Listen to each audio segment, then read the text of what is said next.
তো হ্যালো বন্ধুরা, আশা করি তোমরা ভালো আছো, আমিও ভালো আছি।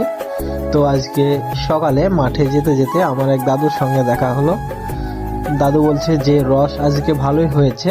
এবার দাদুর সাথে আরও কিছু কথা আমি বলে নিলাম। দাদু আমাকে জিজ্ঞাসা করছে অন্যান্য কথা। তারপরে দাদুর ভাঁড়ের রসগুলো দেখাচ্ছি আপনাদের।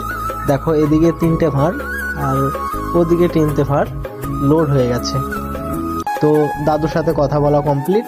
এবার আমি রওনা দিলাম। তো যেতে যেতে আমি প্রায় আমার গাছের কাছে চলে এসেছি। আমার এখানে 3টে গাছ আছে। এবার এই 3টে গাছ খুলে আপনাদেরকে দেখাবো। যেহেতু আমার ক্যামেরাম্যান নেই, ওই জন্য তোমাদের খোলাটা প্রুফ দেখাতে পারছি না। আমি গাছগুলো খুলে তোমাদেরকে দেখাচ্ছি কতটা রস হয়েছে। তো আমার গাছগুলো হয়ে গেছে। গাছগুলোর পর দেখেছো যে 3টে ভাঁড়ে 3 ভাঁড় রস হয়েছে। তো গাছগুলো আবার বেঁধে দিয়েছি। বাঁধার পর এবার চারিদিকটা দেখো কত কষা ভরা।